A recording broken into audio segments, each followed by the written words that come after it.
they don't need another hero, but they do need a guide. And what you illustrated there was the idea of asking them what they believe the problem was, rather than telling them, I know what your problem is. And so therefore you invite a conversation, you invite curiosity. By being curious, you invite their response and you engage them. And part of any good change management program is, helping them acknowledge there's a problem and getting a desire to want to change. Well, it's tough to do that when you're shoving the answers down their throat, right? Totally agree. Welcome to the Delighted Customers Podcast. I'm your host, Mark Slayton, and I'm so glad you're here. I empower leaders to turn indifferent customers into loyal fans. I talk to guests with a wide range of expertise who share meaningful insights and wisdom. We give you practical tips and proven frameworks and share ways to help you delight your customers. Well, I can't tell you how excited I am to have my guest on the Delighted Customers show today, Bryan Sander, who heads up CX for none other than AAA. Bryan, welcome to the show. Hi, Mark. It's great to be here. Thanks for having me. It's great to have you. And full disclosure, Bryan and I know each other. We both serve on the board of directors for the Customer Experience Professionals Association.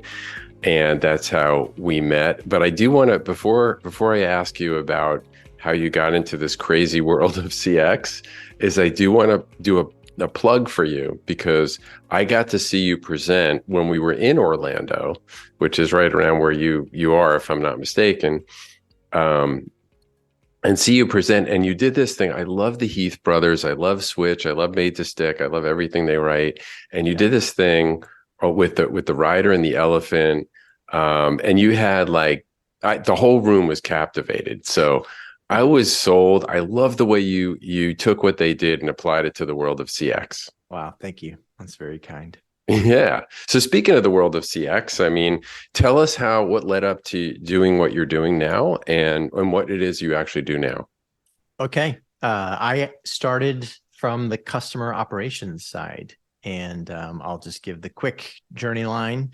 I literally started my professional career wearing a headset, talking to customers all day long, solving support problems in a software company, and stayed on that track and just, continued to grow in terms of management responsibilities in customer operations for probably the first decade or so, mostly in financial services and software. And after a while, I started to think about what are the upstream issues that are causing all of these customers to have to contact us. And before we even had language for what we call CX now, I would map out customer journeys that should be improved and sort of go to my boss and say, hey, we got to fix these things. And, there wasn't really language for it.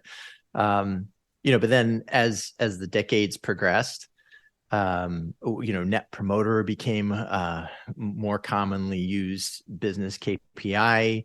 And Sure. one of the companies I was at actually brought in the Bain team and the author of The Ultimate Question, Fred Reichheld, to implement really loyalty and NPS. And that really opened my eyes to the fact that you could make a full career out of going what I call upstream to design better experiences before and prevent customers from having to have those painful needs to contact. So I stayed in financial software, and sort of the arc transitioned to hybrid roles where I was still running customer facing operations.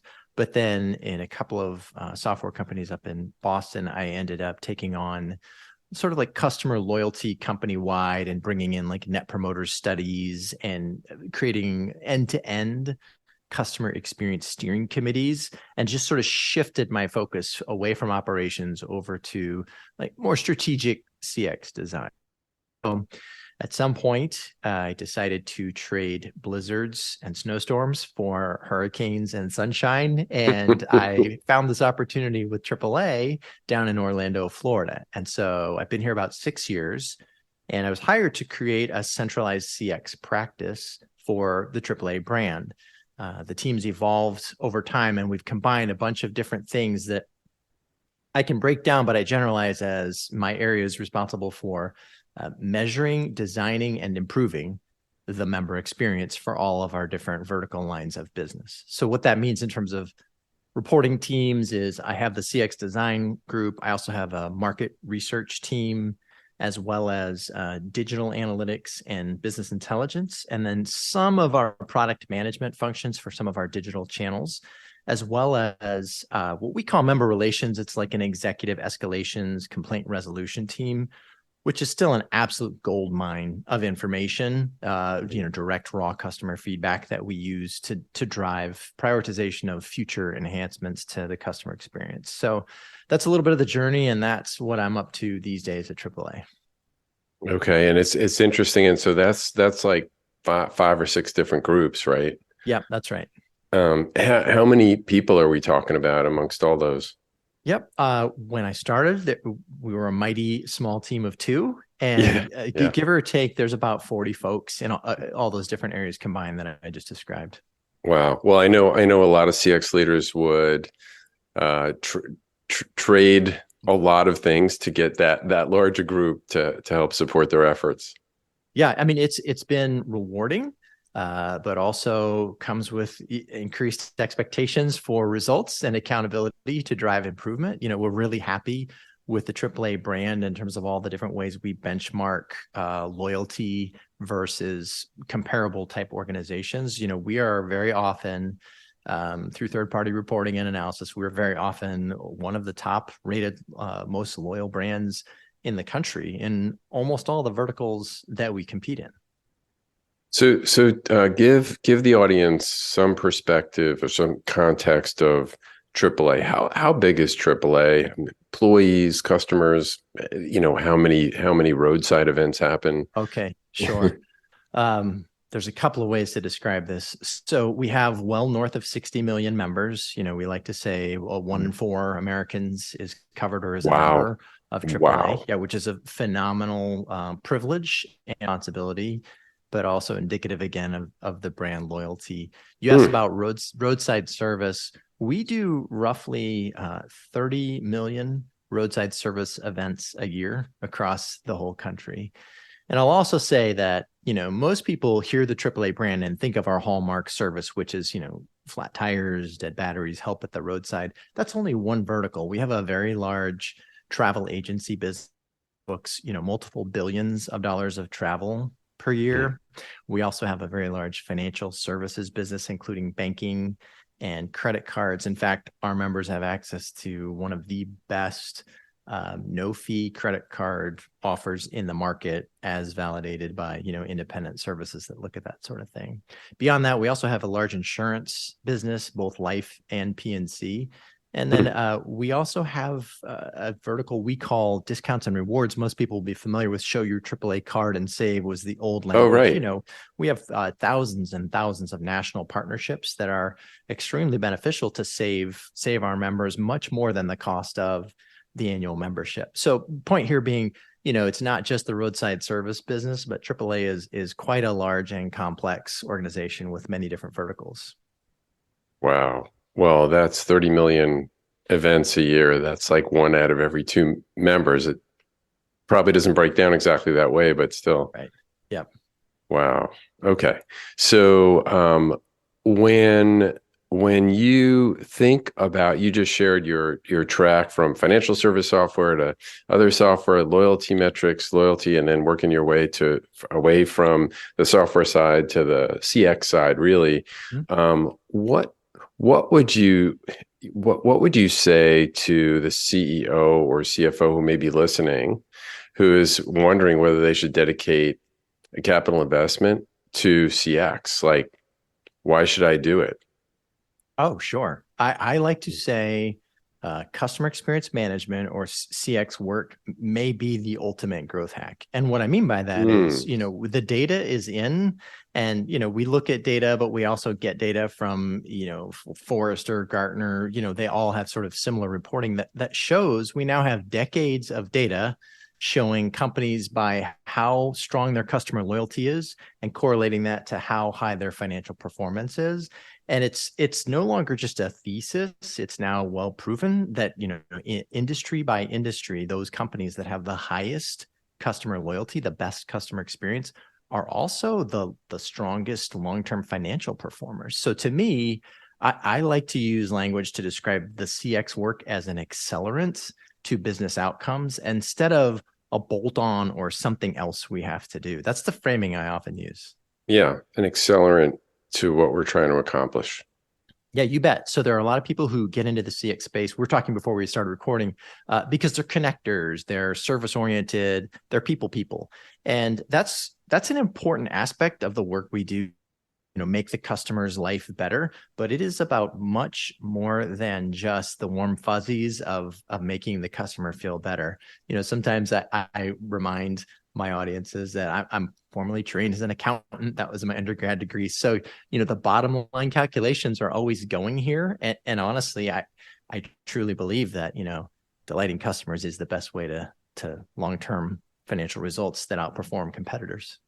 Yeah. Well, that's a nice background to have is to think like maybe your CFO thinks. Yeah. That's a great asset. All right. So you mentioned the metrics and you mentioned the correlation between good CX and good financial performance. And I can't help but think, since you mentioned Fred Reichheld, he was also a guest on the show a while back, and he mentioned this earned growth model. And in his book, Winning on Purpose, he said exactly what you just alluded to. In the notion is that those companies that score well on CX, the CX leading companies, outperform the market like 3 times. And they even, he in his book, he took a somewhat controversial take in comparison to the good to great companies and said they basically smoked the good to great companies, right? Yep. So there's your kind of hard evidence for doing it. And so assuming for a minute that someone's listening and they say, okay, heard you, Bryan, I think I'm going to move forward with this. I'm going to go ahead and maybe I'll call you and see if you know anybody that can help me lead a CX practice in my organization. Where would you suggest they start? Yeah, I have a few ideas on that. Before we go there, so the earned growth concept from Fred Reichheld, I just wanted to circle back to for a second. Please. What I really like about that evolution as him sort of being the, whatever you want to call him, the patriarch of net promoter and customer loyalty. The old net promoter just asks a customer their intent, how they will behave in the future. Are you likely to recommend? What I really like about earned growth is it actually measures loyalty based on their actual behavior. Did they renew and did they recommend? And what was the either revenue brought in through organic retention or through organic acquisition that did not have to come from, paid acquisition? And if I think about, especially on the B2B side, the cost of acquisition for an enterprise customer, a single enterprise customer, can be, hundreds of thousands, if not $500,000 plus, depending on the vertical, as compared to, what might seem by comparison to be a very reasonable investment to make in improving some aspect of a customer experience that will keep that enterprise customer loyal and renewing. So I really love the evolution. I have not yet seen earned growth put into practice in that many companies. We have not yet done so at AAA. I'm quite interested in it. So I'm looking forward to learning more there, but I think it just makes perfect sense to go beyond the customer's stated intention about renewal and long-term relationship to watch their actual behavior. So probably moments after this gets released, you'll get a call from the friends of Bain saying, hey, we heard you're interested in earned growth. Okay. Please have them call. I'd love to learn more. Yeah. So you asked about how to get started. Okay. I have a couple of sort of 1, 2, 3. How would I, an easy way to enter in. The first step, if it doesn't already exist, is to achieve what I call customer intimacy. So learn what customers really think of your brand, your product, or your service. And in the old days, that would mean, launch some sort of survey vehicle. That's still a very important sort of a base level, if you will. But there are other fast, qualitative ways to quickly get a read on what's happening with your customer base. That could include some simple focus groups with groups of customers from, different regions, different verticals, different demographics, which can be facilitated by third parties, or you can do them in-house if you have that. It can also include actually establishing some kind of a panel, of a customer advisory panel, again, with representation across your different products or customer segments. And then another tactic that is language I still use from my old Six Sigma coach is ride the trains. And so the idea here is it's one thing for a group of executives to sit around the conference table and speculate about what customers think about their products or services. Sometimes it's a very different thing to go out and experience the brand as though you were a customer and try to perform tasks that your customers have to perform when interacting with your brand. And this is low tech, low fidelity, simple, generally low cost, and fairly easy to deploy. So a couple of examples, maybe. Yeah. This could mean go into a wireless cell phone branch office and try to add a new phone number to your plan. It could mean go to your local grocery store if you're in that business, and here's a recipe you have to make for dinner. You have 9 minutes to go get all these ingredients. Go and just learn from that.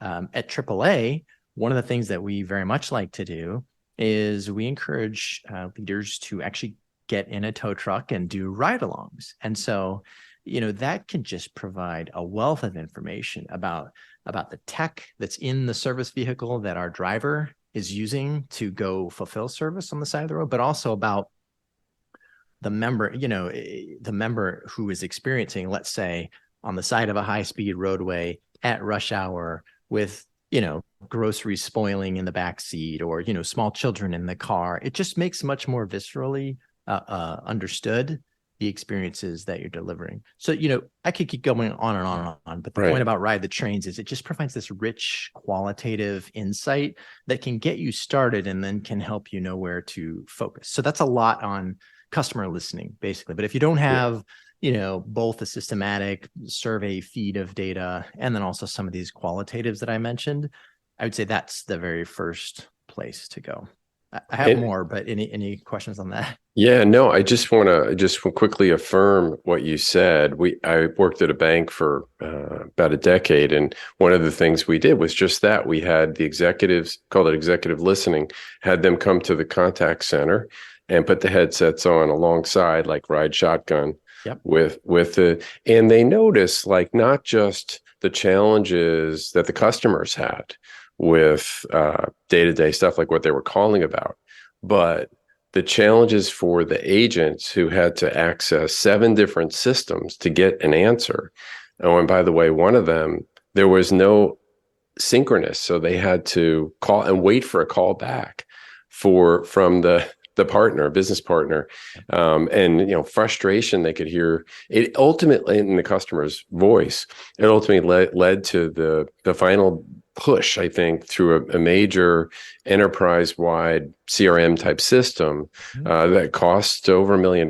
But at the end of the day, you talk about the employee experience, the customer experience, all those things that you're talking about. And to your point, nothing really impacts us like empathy, like that firsthand experience. Absolutely. So you're stealing a little thunder on my second step, but I'll work it in. Oh, I'm sorry. No, it's great. It's because what that illustrates to the listeners is there's common methodology to the CX stuff. And so even though Mark and I haven't spent that much time together, we're both going to sound like we're reading from the same track. So the next step, once you understand some voice of customer feedback, I think is map out the current state. And this, again, does not have to be a complicated 6-month journey mapping exercise, but simply map out the stages that a customer has to go through for a given product or service lifecycle, and just make that process visible. Once you've done so, then try to understand where there's the greatest pain. And this links into what you were just talking about. I firmly believe, maybe because I grew up in call centers, but I firmly believe that the people closest to the customer can quickly tell you what are the top pain points most in need of addressing. So here, I do like to do some, what's called Y-ins or call center listening, if you've got that function in your organization, and also just having skip level type meetings with some representatives who are closest to the customer. It might be call center, might be sales team, it might be some other function, but 9 times out of 10, when you get those people in the room and ask them, what are the 2 things we need to fix first to dramatically improve for customers? They know the answer. And 9 times out of 10, it's right. And then you get the double lift of having frontline workers feel like their voice is being heard, having management ask them for input that management then adopts or tries out. And then if the testing is successful, just imagine being that quote unquote frontline person who made a suggestion about a customer pain point that got adopted and then is deployed across a much larger group of customer facing employees. Like imagine the feeling that person has and the kind of organizational engagement that creates within the workforce while also improving for customers. Yeah. So 2 things I want to double click on there. I call them pulling out gems, because sometimes people like you just roll through things and like, whoa, wait a minute. There is a couple of gems. We need to unpack those a little bit. 2 things. One thing you said is it doesn't need to be a 6-month journey mapping process. That is big, because I think a lot of times executives worry that this thing's going to go on and on and on. And unfortunately, you get rolled into the wrapper of other projects that never ended up with any kind of outcome. Yep. Right. And then the second thing, I lost my train of thought there for a minute because I was so excited about that one. Let me camp on that one. Yeah, camp on that. Remember what your other one was. There is a great one-day training you could send someone to. I've sent team members through one at Forrester that's simply how to efficiently produce journey mapping. And once someone's gone through that half day, I think it was training, they can come back and again, in a few hours, probably get a rough V1 for journey mapping the current state. Now that's obviously going to vary by complexity of your business. If you're a physical product retailer that's single location, single threaded, you could get really, really high fidelity journey mapping in a very short time. If it's a global enterprise with thousands of SKUs or just information products and, multinational, obviously you're going to have to break that apart and it will take longer. Yeah. I remember what the second one was, which is engaging the front line and this idea of asking their opinion. And one of the things that I've really grasped onto is this idea as a CX leader as a trusted guide, a guide rather than a hero. Like the hero's story is that, they don't need another hero, but they do need a guide. And what you illustrated there was the idea of asking them what they believe the problem was, rather than telling them, I know what your problem is. And so therefore you invite a conversation, you invite curiosity. By being curious, you invite their response and you engage them. And part of any good change management program is, helping them acknowledge there's a problem and getting a desire to want to change. Well, it's tough to do that when you're shoving the answers down their throat, right? Yes, totally agree. Yeah. So I love that example. Now, the truth is that we run into obstacles, all kinds of obstacles once we start moving forward.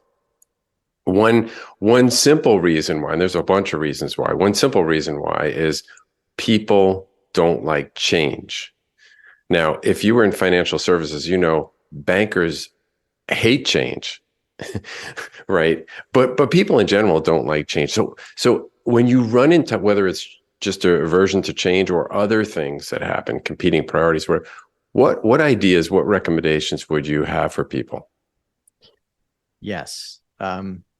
I'm going to deploy some empathy for those bankers you just mentioned. So that's actually the first step, is put yourself in the shoes of the constituent or the stakeholder that you're trying to influence. Mm-hmm. And again, bankers may hate change, but they're actually operating in a highly regulated environment, and they are incented to de-risk the operation and the business. And so understanding what's behind the perception that they don't want to change is an example of where I always tell people to start, which is do empathy internally on the stakeholders that you need to engage and to win their support. That's sort of the first step to removing obstacles. A second is, don't use all the CX language outside of your CX team. Approach your stakeholder group, your approving executives, let's say, with language that they already use and understand. And I'm not insulting their intelligence. I'm just saying, if you come to them with all this CX language of, empathy maps and journey maps and service blueprints and customer intimacy, it begins to sound to them like you're asking for a net new add-on of a huge body of work, as opposed to what I said earlier, empathize first, but then, the earlier comment about come to them demonstrating that you understand their critical objectives or outcomes and how your proposed work can be an accelerant for them, using perhaps funding that they've already got allocated, but could be deployed more effectively based on using CX practices. So, those are a couple of basics that I find really helpful about overcoming objections. And then finally, I think you might have heard me talk a little bit about this in the Orlando conference. There are ROI models that can show the payback on improving customer experience. And there's financial tooling that, one can develop to show very clearly to decision makers, okay, if we invest X in improving some aspect of the customer experience, there will be financial yield in one of several different ways. It could be an increase in top line revenue, could be an increase in retention, right? Modeling the long-term financial value of increased retention is super fun. It could be, by implication, that last one also implies a reduction in cost of acquisition or total acquisition marketing costs.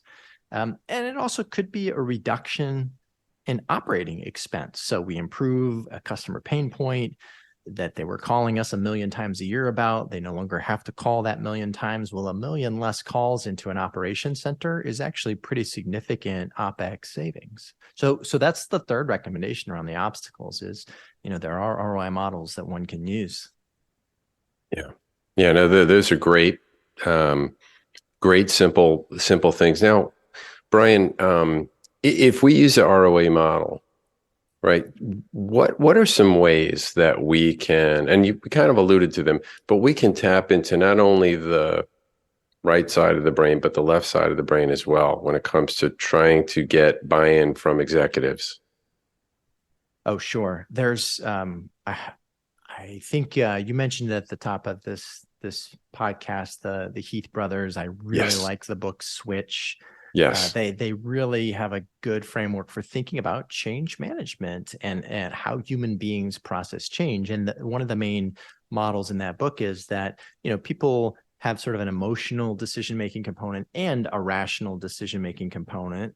No one is strictly one or the other. Everyone has both in play at the same time. And the way I like to approach this is, if you don't get alignment on the emotional side of the decision maker, it is very hard to get them on board, no matter how beautiful or compelling your spreadsheet might be that you're using to appeal with their rational side. Right.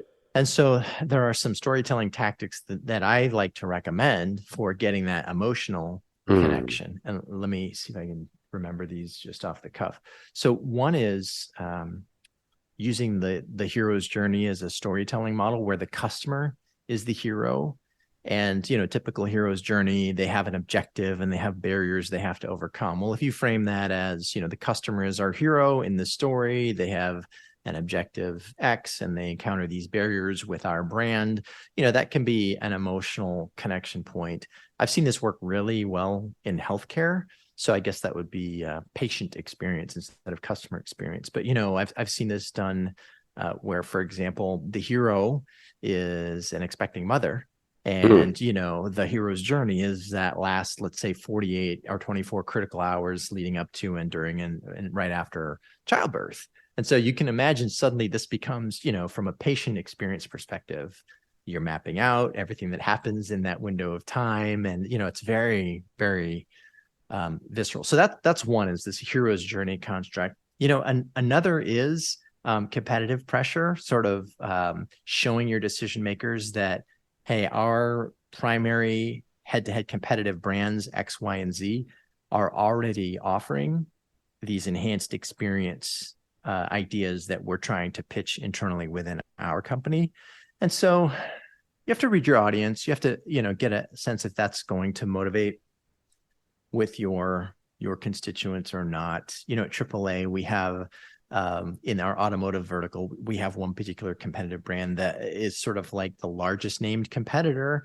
And every now and then, that we get a sense of they're doing something, and, we quite often win competitively against them. But, when we perceive that there's an area that they might be pushing out ahead of us, that's a useful way to motivate action in the company. Yeah. So in terms of these storylines for getting emotional connection, the hero's journey is one. The competitive pressure, or some people call that almost like social shaming. I don't know if that's the best language for it, but you get the idea. Yeah. And then, another, which is a little more personal, is if let's say if I'm pitching to a head of marketing or a head of operations, the reality is their future career path can very well be affected by successfully adopting and deploying the customer experience work I'm recommending. And so it's, this is just human nature, right? Not only will they be more effective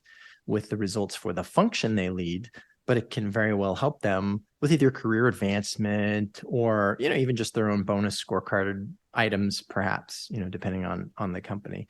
So those are three. And then the fourth, there is a special breed of human beings, and I am a trained accountant, so I can say this, who we do find spreadsheets with ROI calculators to be extremely emotionally stimulating. And so that, that is kind of a linkage between the two, is you've got to get the emotional hook and then back to the financials. So the goal of all those emotional storylines is, you just want to evoke a response from your board or your C-level that's sort of like, I didn't know, we must fix this now. How can we address this? What help do you need? You want them to sort of come at you then and flip the tables and say, how fast can we address this? Just have to be ready for it.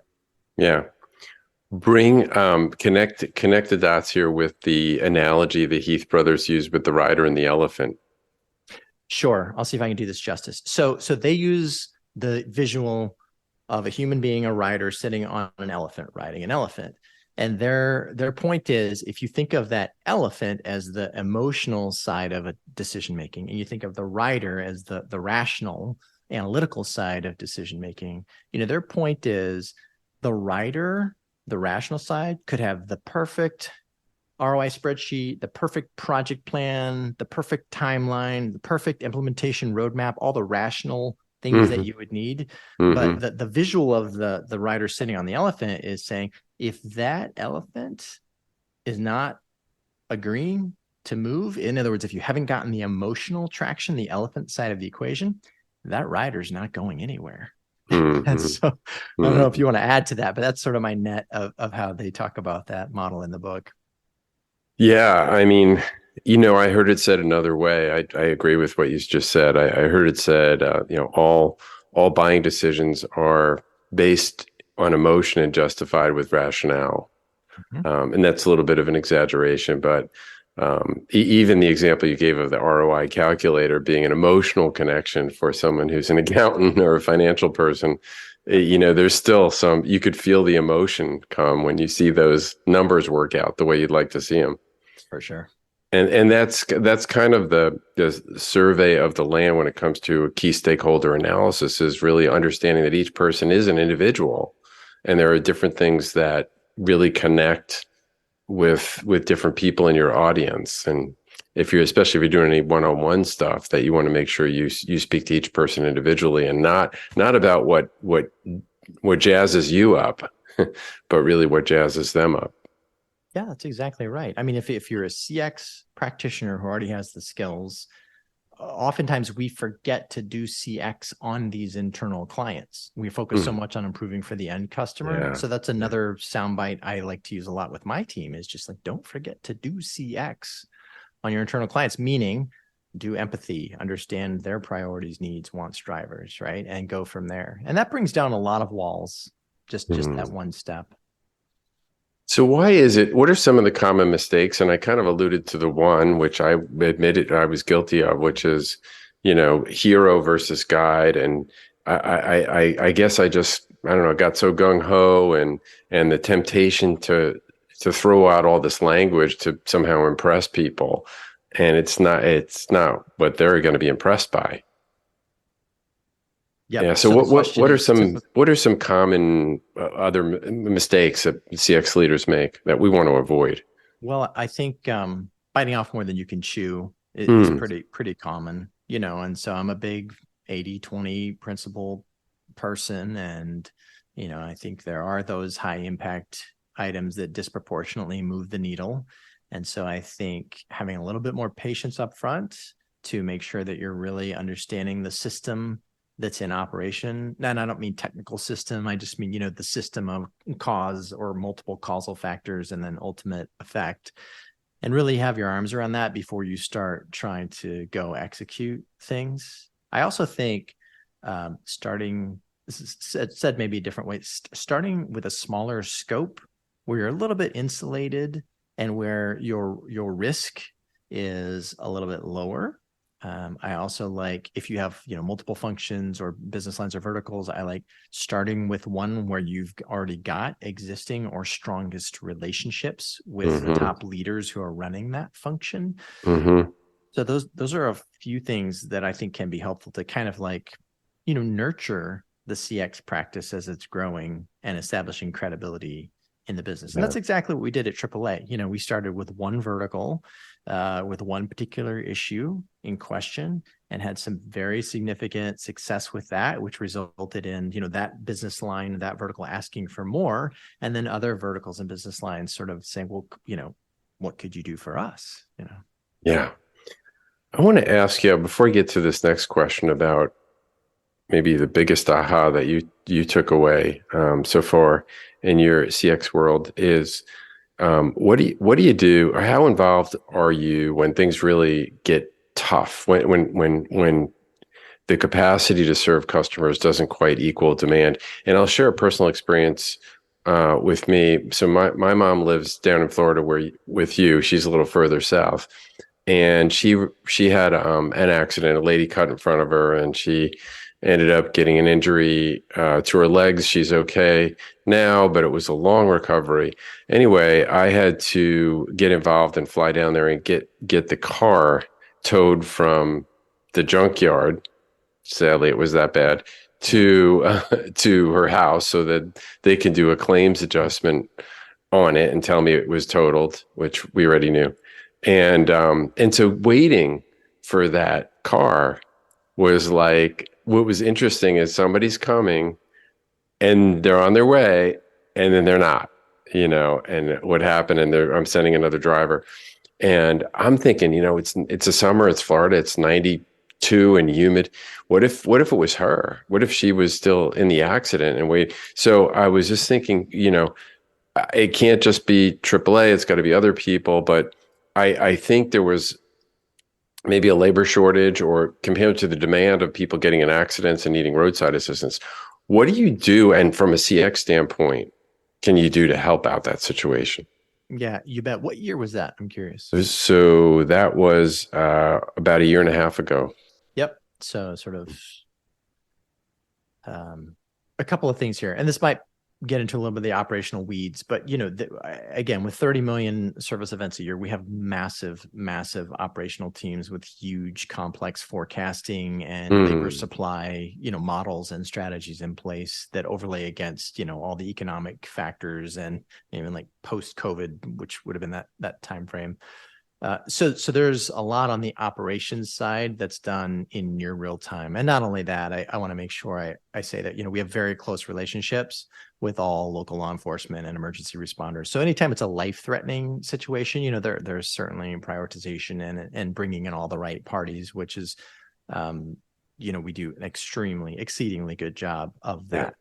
Yeah. Now, beyond that, what you're describing is a huge labor plus field service plus supply chain logistics puzzle that is highly complex and the subject of quite a bit of internal effort, analysis, experimentation, and innovation all the time. In the 6 years I've been here, we continue to make massive, incredible advances in how well we plan for and deliver, extremely high top box satisfaction.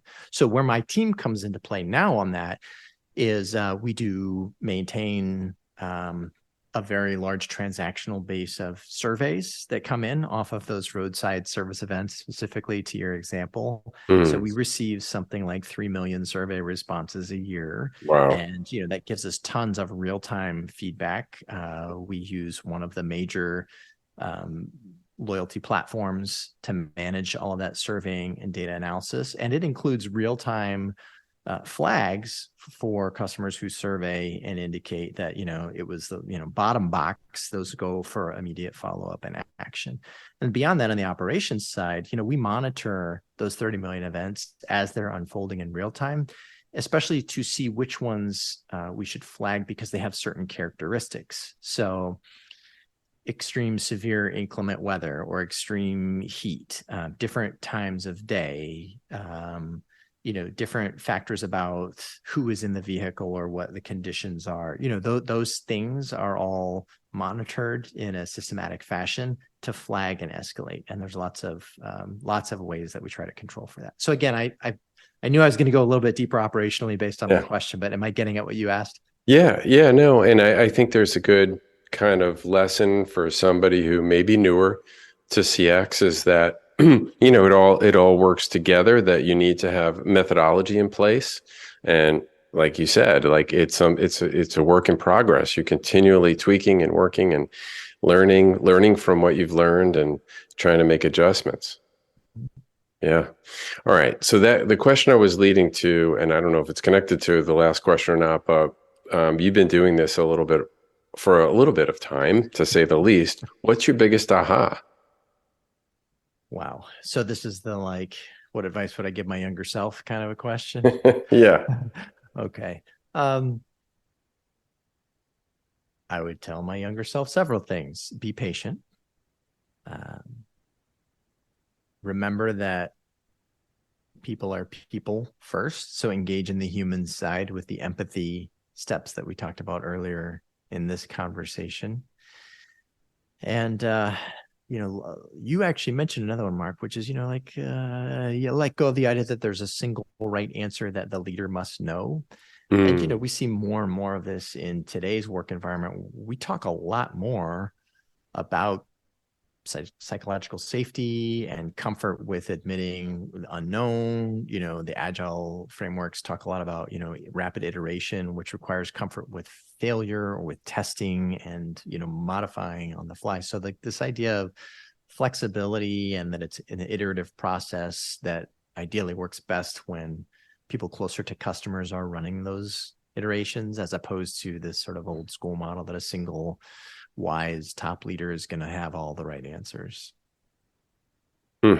Yeah, I like that. I want to come back to something that you and I talked about earlier, like not last time we talked. Yeah. And it was your story, so I don't want to, but I want to ask you about it because I think our listeners might be interested as you use this Alien and Clark Kent. Sure. Yeah. Mm-hmm. This has to do with earlier in this conversation, we talked about if I were just getting started, what would be some sort of cautions? Where would I start? And then also, what are some potential pitfalls, right? So I like to describe this as, if you're going to a stakeholder, a board, a C-level, an ops leader, and asking them to invest in a CX project, if you approach them with the CX language, that sounds like alien talk to them. And so the reference Mark is making here is in a presentation he saw me do. I actually put up a visual with an alien and Clark Kent side by side. And the point was, if you come to them with language they don't understand, you are going to alienate them, and you're not going to get the traction. But the point was, if you come to them using language they understand, relatable to them and not threatening, like picture Christopher Reeves as Clark Kent, right? Just another person, talking to them in their own language. The walls will come down and you'll get the traction. Now, I like to think of CX as, superpowers and accelerants. So, Clark Kent still has an awful lot of power he can bring to bear as Superman, but like that's not immediately evident and thus doesn't turn off or distract decision makers. So I hope I'm doing it justice. But that was the idea is, you can approach them with different language and you're going to get very different results. Yeah, no, that was worth going back. It did cover some of the same ground we talked about, but really great analogy of that analogy and to think about, just so important. It's so easy to get into our own, VOC and NPS and JM and OSAT, and it was just, the list goes on. And it's ever growing. Yeah. And what we're trying to do is come alongside them, come on the same side of the table, not be on the other side, right? And engage them and resonate with them. And therefore, we need to talk their language, not an alien language. Yep, exactly. Yeah. What fun. What a great conversation. And I just want to, what you just talked about with the Clark Kent, you embody that. You are that person. You're that comfortable, easygoing. Okay, Bryan, where are we going? I'm ready to follow. Thank you. That's very kind. Yeah, I think our listeners will agree. And I want to thank you so much. Before we go, I want to ask if they would like to get a hold of you, what would be a good way to reach you? Yeah, LinkedIn is probably the best. It's just Bryan with a Y, Bryan Sander. If you put that and AAA in there, I'll pop right up and feel free to reach out with any questions or any ways that I can help you. Okay. Bryan, thanks so much for being on the show. You bet, Mark. Thanks for having me. This was a blast. Thanks for listening to the Delighted Customers Podcast. I'd like to ask you a favor. If you have enjoyed this episode or any of my other ones, hit subscribe or follow. I've got a lot of other great guests that are coming up and a lot of other great content, and I don't want you to miss anything. You can find any links or references on the show in the show notes, and you can find those on my website at empoweredcx.com.